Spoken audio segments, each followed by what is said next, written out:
순천의 한 초등학교에서 행정실장이 흉기를 들고 난동을 부린 사실이 1년 만에 알려져 충격을 주고 있습니다. 학교는 즉각 전남교육청에 보고하지 않아 은폐 논란이 일고 있는 가운데 뒤늦게 사건을 알게 된 전남교육청조차 흉기 난동에 대해 아무런 징계를 내리지 않은 것으로 확인됐습니다. 고영민 기자가 취재했습니다. 순천의 한 초등학교 행정실장이 흉기로 부하 직원을 위협하며 난동을 부린 건 지난해 6월 27일. 자신의 책상 서랍에 보관하고 있던 흉기를 꺼내 들고 평소 사이가 좋지 않았던 부하 직원 A씨가 있던 교장실을 찾아간 겁니다.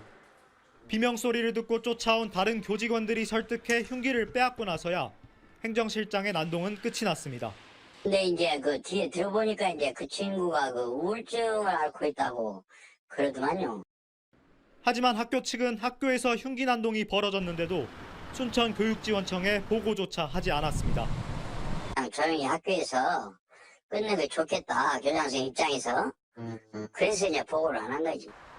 흉기 난동 사건은 지난해 11월 경찰에 신고됐지만 서로 합의가 이뤄져 끝나는 듯 싶었습니다. 하지만 지난 4월 A씨가 행정실장이 200여 통의 갑질 전화와 문자를 보내 괴롭히고 있다며 교육청에 신고해 감사가 진행되는 과정에서 흉기 난동 사건이 알려지게 됐습니다. 전남교육청은 흉기 난동에 대해 양측이 합의했다며 책임을 묻지 않고 갑질에 대해서만 경징계 처분을 내렸습니다. 형사처벌이 될 만한 충분한 사안임에도 불구하고 이걸 학교 자체 내에서 경징계로서만 그냥 처분하고 말았다는 것은 학교 내에서라든지 학교 밖에서의 모든 것들이 저는 불안하게 느껴질 수밖에 없는 상황이라서 이 부분에 대해서는 다시 한번 재고를 해야 되지 않을까. 학교 안에서 교직원이 벌인 초유의 흉기 난동 사건. 하지만 흉기 난동에 대해 아무런 징계나 처벌이 내려지지 않으면서 도를 넘는 제 식구 감싸기라는 비판이 일고 있습니다. KBC 고영민입니다. 생활 오폐수가 유입된 여수 도심하천이 심각한 환경오염에 시달리고 있다는 소식 전해드렸는데요. 여수시 도심공원으로 생활하수의 유입도 잦아 문제가 되고 있습니다. 하지만 여수시는 예산 부족을 이유로 20년 넘게 이를 방치하고 있습니다. 박승현 기자가 취재했습니다.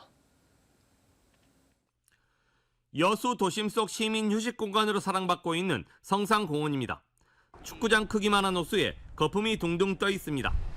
가까이 가보니 심한 악취와 함께 정체 모를 기름띠까지 눈에 띕니다. 유막 현상이 있다든지 아니면은 우리 포말 현상, 벗금이 많이 나는 포말 현상 같은 것이 자주 일어나죠. 그리고 또 이제 특히 저기압 때 이렇게 냄새들이 이렇게 좀 올라오는. 도심 속 명품 호수를 오염시킨 주범은 다름 아닌 생활하수. 오수관을 따로 설치하지 않은 탓에 인근 아파트와 주택에서 나온 생활하수가 우수관을 통해 그대로 호수로 흘러들어갔습니다.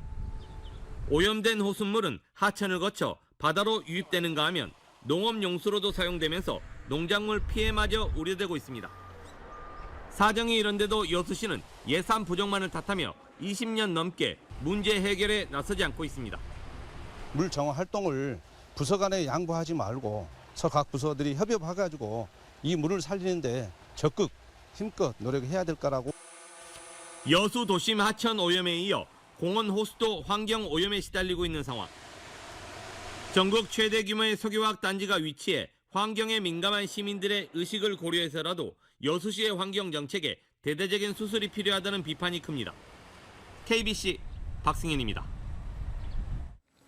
2030년 생활 폐기물 직매립이 금지될 예정인 가운데 광주광역시의 신규 소각장 설치 사업이 정상 추진될지 관심이 모이고 있습니다. 광주시는 2029년 12월 준공을 목표로 3,240억 원을 들여 6만 6천 제곱미터 대지에 소각장을 건립하기로 하고 내일까지 유치 신청서를 접수해 후보지를 선정할 예정이라고 밝혔습니다.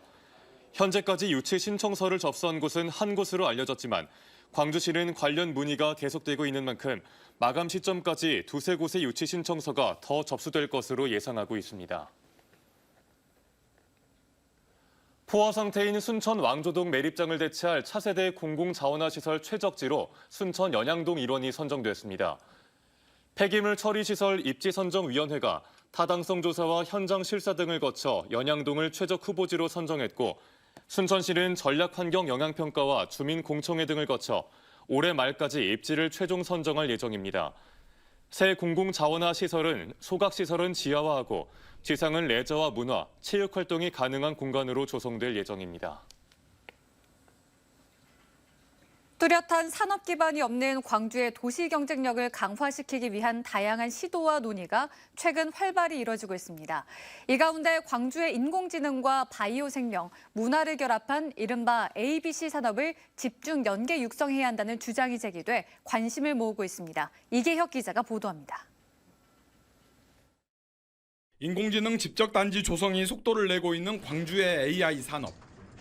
전남대 조선대병원 등 대형 병원과 화순 백신 산업 특구를 통한 바이오 생명 산업, 광주 비엔날레와 5.18 역사자원, 그리고 아시아 문화전당 등을 통한 문화 관광 산업, AI의 A, 바이오의 B, 컬처의 C를 합한 ABC 산업을 통해 광주의 경쟁력을 높여야 한다는 필요성이 제기되고 있습니다. ABC 산업이 광주에 활성화되고 우리 새로운 일자리를 만들고 우리 기업들이 창업을 하고 우리 광주의 경제가 번성하는 길이라고 저는 생각합니다. 정작 광주에서는 큰 관심을 받지 못하지만 세계적으로 인정받고 있는 광주 비엔날레와 같이 우수한 지역의 자원을 적극 육성하는 것이 시급하다는 제안도 이어졌습니다. 제가 제일 아쉬운 거는 그러니까 우리가 우리 스스로를 모르는 것. 광주 비엔날레를 통해서 국제적인 도시가 될 수 있고 광주 비엔날레가 곧 우리의 먹거리가 될 수 있다고 생각합니다. 또 광주 도심의 공간을 재창조할 수 있는 마스터 플랜과 이를 뒷받침할 법률 제정, 그리고 광주를 넘어 국가적 프로젝트로 만들어야 한다는 분석도 나왔습니다. 큰 비전이 좀 부족하지 않았나 좀 생각되고요. 그것을 구체적으로 시행하기 위한 어떤 전략이라든지 또 다각적인 어떤 노력들이 좀 부족하지 않았나 생각됩니다. 광주를 더 이상 낙후된 과거의 도시로 두어서는 안 된다는 공감대는 마련된 상황. 정치권과 지자체, 연구단체 등이 머리를 맞대고 가장 효과적인 도시 경쟁력 확보 방안을 시급히 만들어야 한다는 목소리가 커지고 있습니다. KBC 이계혁입니다. 화순군이 청년 주거 안정을 지원하기 위해 시행한 만원 임대주택이 무려 8대1의 경쟁률을 기록하며 높은 관심을 끌었는데요. 화순군의 파격적인 정책이 호응을 얻자 전국 지자체에서도 앞다퉈 벤치마킹에 나섰습니다. 구영슬 기자의 보도입니다. 지난 18일 추첨 경쟁률 8.8대 1을 기록하며 큰 호응을 끌어낸 화순군 만원 임대주택 정책. 당첨된 50세대는 다음 달부터 아파트에 입주해 보증금 없이 월세로 단돈 10,000원만 내면 최대 6년 동안 살 수 있게 됐습니다. 실감이 안 나고요. 너무 좋습니다. 좋은 정책 활용해서 청년하고 신혼부부들이 좀 좋은 여건을 혜택을 받았으면 좋겠습니다. 지역 소멸을 막고 청년 주거 안정을 지원하기 위해 시행한 사업이 인기를 끌자 화순군은 올 하반기엔 50세대를 추가 공급하고 해마다 100세대씩 공급하기로 했습니다. 국가에다가 건의를 할 겁니다. 인구 소멸기금을 많은 주택에 앞으로 지원토록 해서 화순에서부터 시작을 해서 전국적으로 이렇게 파급 효과가 나간다면 국민들에게 꿈과 희망을 주지 않을까. 전국 지자체들도 화순군의 만원 임대주택 정책을 벤치마킹하기 시작했습니다. 강원도와 전북 남원은 물론 광주광역시와 전남 지역 다른 시군들도 사업에 관심을 보이며 화순군을 방문해 현장 조사를 하고 있습니다. 특히 나주시는 이르면 오는 9월부터 청년들에게 임대주택을 공급하기로 했습니다. 사업 시행을 위한 사전 절차를 밟고 보건복지부 승인만을 앞두고 있습니다. 화순군의 만원 임대주택을 시작으로 지자체들의 벤치마킹 행렬이 잇따르고 있습니다. KBC 구영슬입니다. 출생신고 없이 살아가는 이른바 무적자 아동의 수가 광주 전남에서만 140명이 넘는 것으로 파악됐습니다. 감사원은 2015년부터 2022년 사이 태어난 영유아 가운데 출산 기록은 있지만 출생신고가 되어 있지 않은 이들의 수가 2,236명에 달하며 이 중 광주는 46명, 전남은 98명이라고 발표했습니다. 감사원은 해당 아동들에 대한 출생신고가 이루어질 수 있도록 조치하는 한편 긴급조사가 필요할 시 경찰청과도 협의하겠다고 밝혔습니다. 서남해 권역의 중소형 선박 안전을 지켜줄 스마트 선박 안전지원센터가 전국에서 처음으로 목포에 문을 열었습니다. 신속하면서도 정밀한 검사 시스템이 구축돼 장시간 대기에 따른 어민들의 불편이 사라지게 됐습니다. 고익수 기자가 보도합니다. 한국해양교통안전공단 목포지사에 들어선 스마트 선박 안전지원센터. 선박을 거치하는 20톤짜리 크레인과 정밀 검사실, 유체 성능 분석실 등 최첨단 검사 설비를 갖췄습니다. 이전과 확연히 달라진 건 현장을 방문해 육안으로 했던 검사가 화상을 통해 원격으로 이루어지게 된 것입니다. 검사를 받기 위해 기약 없이 기다려야 했던 어민들의 불편 또한 크게 해소될 것으로 보입니다. 직접 손주가 급하면 필요에 의해서 와서 검사를 직접 와서 받을 수 있는 시스템이 도입됨에 따라서 급한 손주님들의 그 검사 대기 시간에 의한 기회비용이 많이 줄고 안전지원센터에는 해양안전체험 서비스를 제공하는 가상현실 체험장과 비상대응 훈련이 가능한 구명댐목, 심폐소생 현장 등 다양한 시설도 갖춰져 있습니다. 향후에 시뮬레이션 센터 도입이라든가 기타 여러 가지 인근 해양수산 기관과 연합을 통해서 연구 개발이나 조선업의 중수로까지도 그 기능을 확대할 예정입니다. 해난사고 위험에 상시 노출되어 있는 중형이하 선박의 안전검사를 책임지게 될 선박안전지원센터. 인근에 있는 목포해양대학교 선박수리지원센터와 함께 소형 선박의 안전을 담보할 천병 역할을 할 것으로 기대를 모으고 있습니다. KBC 고익수입니다. 강진군이 꾸준히 추진해온 외지 바다낚시 여선 유치 노력이 첫 결실을 맺었습니다. 강진군은 바다낚시의 명소인 마량항을 해양 레저 관광 거점으로 만들기 위해 고흥 녹동항과 장흥 회진항 등에서 바다낚시 여선 7척을 유치했고 오늘 첫 출항식을 가졌습니다. 강진군은 낚시 여선 한 척에 연 3,600명의 관광객 유치 효과가 있을 걸로 보고 있습니다. 공장 폐쇄 결정과 전원 해고 통보를 받은 고려시멘트 장성공장 근로자들이 생존권 보장을 요구했습니다. 고려시멘트 노동조합은 광주지방고용노동청 앞에서 기자회견을 열고 회사가 다음 달 11일 광주공장 근로자 전원을 해고하겠다고 통보했다며 사측은 약속했던 근로자 고용 대책을 마련하라고 촉구했습니다. 노조는 회사가 정리해고 대상자 수를 당초 통보했던 65명에서 근로자 전원인 77명으로 번복했다며 사측의 통보 내용과 위로금 액수는 사회통념에 맞지 않는다고 지적했습니다. 해남경찰서가 보조금 관리 위반과 사기 등의 혐의로 전남 서남권 소재 대학과 조선업체 관계자 등 4명을 입건해 조사를 벌이고 있습니다.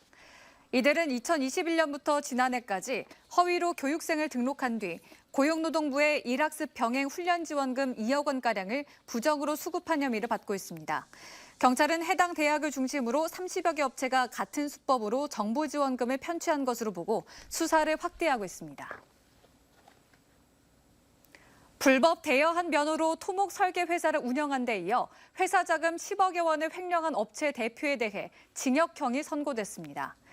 광주지법 형사 12부는 다른 사람의 국가기술 자격증 등을 불법 대여해 화순 등에서 토목 설계 법인 2곳을 운영하고 회사 자금을 개인 용도로 사용하는 등 12억 원을 횡령한 혐의로 기소된 57살 A씨에 대해 징역 2년에 집행유예 3년, 벌금 1,500만 원을 선고했습니다. 국가 중요 무형문화재 축제인 영광 법성포 단오제가 나흘간의 일정으로 개막했습니다. 오늘부터 나흘간 단오, 만사형통이라는 주제로 영광군 법성포 일원에서 열리는 법성포 단오제에선 용왕제와 선유놀이 등 전통 민속 행사와 전국 국악 경연대회, 씨름왕대회, 가요제 등 다양한 축하 무대가 펼쳐집니다.